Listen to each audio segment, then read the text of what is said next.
Most of us are familiar with the bloopers, but do you have any idea how many of these mistakes actually made it into the aired television episodes? Join me today as we take a look at Where No Man Has Gone Before.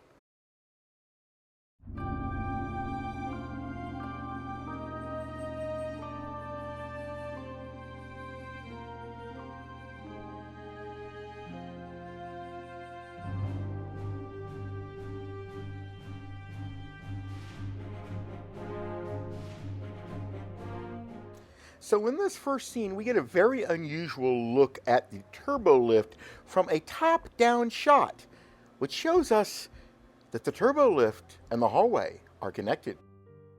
Now, while we're in the turbo lift, we're going to see another example of errors that can happen due to continuity. Two different shots taken at two different times that are edited together, and they didn't quite match up.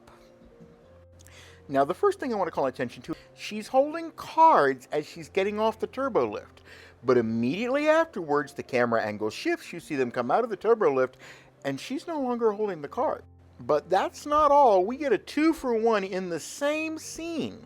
At the beginning of the scene, she's exiting the turbo lift, and a crewman walks behind her from off the bridge onto the turbo lift.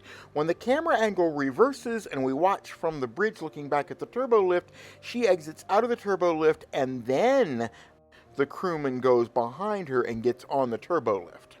Now, in this scene, as Denner walks away, the camera's going to pan over to the right, and what you're looking for is in front of the navigation console on the floor. You can clearly see some part of camera rigging that is physically still in the frame. Now, in this case, Spock gets his lines mixed up just a tiny bit.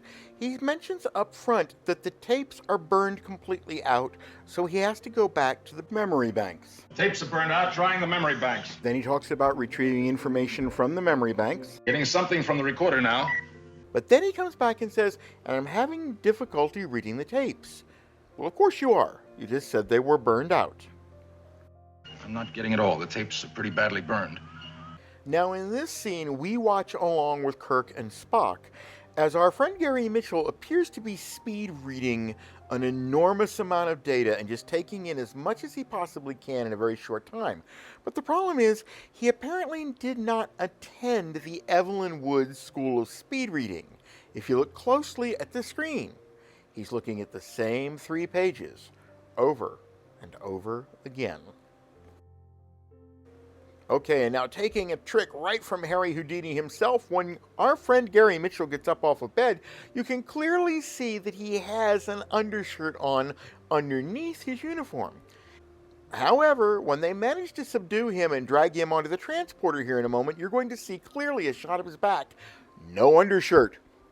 Magically, though, the undershirt reappears again when he wakes up in the cell.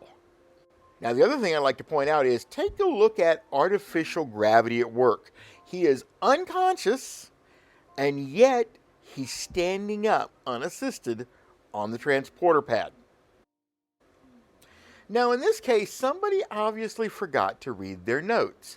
When Kirk and Spock review Gary Mitchell and Denner's medical records, they find that Gary Mitchell is 5'9", Denner is 5'2".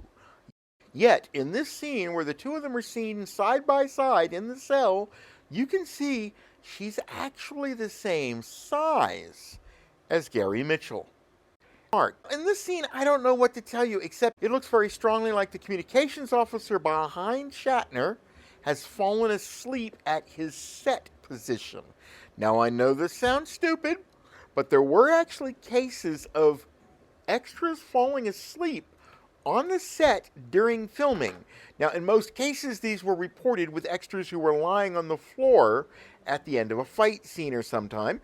But in this particular case, nobody's ever really explained to us why this dude is passed out over the console when everybody else is alive and kicking.